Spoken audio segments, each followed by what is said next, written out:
planète en surchauffe. Nous vivons dans un monde magnifique, un monde rempli de merveilles, de montagnes vertigineuses et d'océans profonds, un monde grouillant de vie et de joie. Nous appelons ce monde notre maison. Dans ce monde, nous régnons en maîtres. Nous concevons des miracles technologiques. Nous visons les étoiles. Nous construisons des choses incroyables. Nous étudions le monde, l'univers.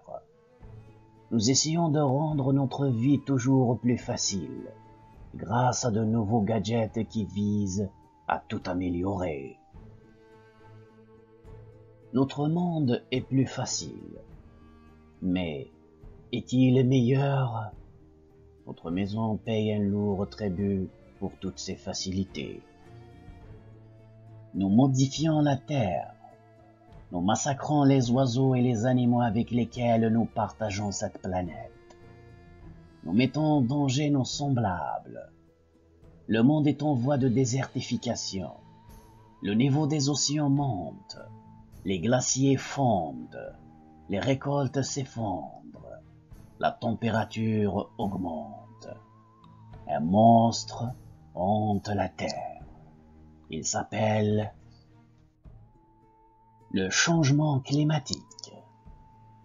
Ce sont les humains qui l'ont créé de toutes pièces, trahissant ainsi leur propre planète maison, la Terre. Voici l'histoire de la création de ce monstre. Il y a environ 12 000 ans, la Terre est entrée dans une nouvelle ère géologique appelée l'Holocène. C'était le paradis. C'est à cette époque que les gigantesques couches de glace qui recouvraient une grande partie des hémisphères nord et sud se sont retirées vers les pôles, et que le monde est entré dans une nouvelle période de croissance. Des forêts ont poussé et la vie s'est développée. Le climat s'est réchauffé, puis s'est stabilisé. Depuis, au cours des 11 000 dernières années, le climat de la Terre est resté stable. L'homme est apparu sur Terre il y a environ 2 millions d'années. Avant l'Holocène, nous n'étions pas aussi prospères.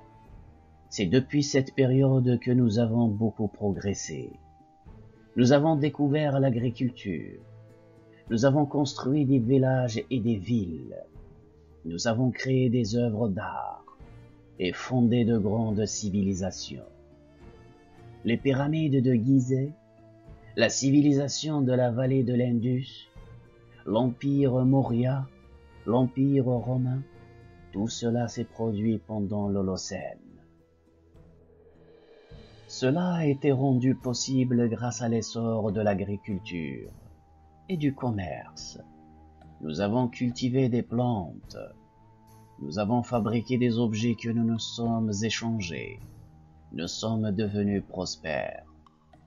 Nos ancêtres ont défriché les forêts pour cultiver davantage de terre. Leur empreinte s'est étendue peu à peu. Même à cette époque, une grande partie de l'Europe, de l'Amérique du Nord et de l'Inde était couverte de forêts denses. Tout cela s'est déroulé sur des milliers d'années. L'impact de l'homme sur l'environnement était alors très faible. La Terre disposait encore de suffisamment de ressources pour reconstituer au fur et à mesure ce qui avait été épuisé. Mais, au fil des siècles, l'homme s'est mis à puiser de plus en plus dans les ressources de la terre. Il y a environ 500 ans, les forêts anciennes d'Europe avaient quasiment toutes disparu. Elles étaient également en recul dans d'autres parties du monde. De tout temps, l'homme a utilisé les ressources de la terre, qu'il s'agisse des arbres, des minéraux comme le fer ou des animaux pour la domestication et l'alimentation. L'homme a toujours exigé de la planète qu'elle lui fournisse davantage de ressources. Puis, il y a environ 250 ans, quelque chose s'est produit. L'ère industrielle, l'ère des machines. Jusque-là, nous utilisions surtout des outils. Nous ne pouvions donc pas faire beaucoup de dégâts. Mais avec les machines, tout est devenu possible. Pour la première fois, nous avons commencé à utiliser des machines, comme le métier à tisser mécanique et la machine à vapeur, pour produire en masse des biens destinés au commerce. Nous brûlions des combustibles fossiles, comme le charbon et le pétrole, pour alimenter des machines qui faisaient le travail à notre place. Tous les aspects de notre vie actuelle sont issus de la révolution industrielle. Voitures, avions, téléphones portables, vols spatiaux, ordinateurs, tout a commencé il y a 250 ans. Mais si elle a été l'étincelle qui a déclenché le progrès humain, cette révolution a aussi libéré son côté sombre, le changement climatique. La Terre est très vieille. Elle a plus de 4 milliards d'années. La vie sur Terre a commencé il y a plus de 3 milliards d'années. Comment le savons-nous? Grâce aux fossiles les plus anciens.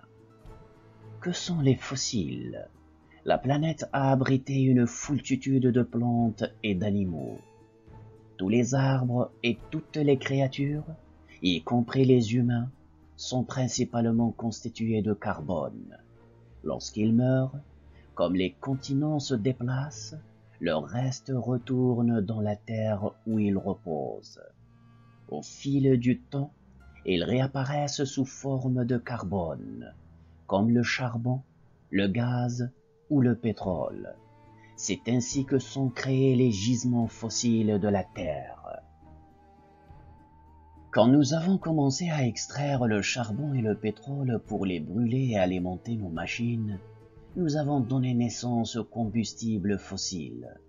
Cela a été la base de notre prospérité moderne. Pratiquement, tout ce que nous faisons exige que nous brûlions du pétrole et du charbon. Nous creusons dans les entrailles de la terre, nous extrayons du pétrole et du charbon, puis nous le brûlons. Cela fait partie de la vie.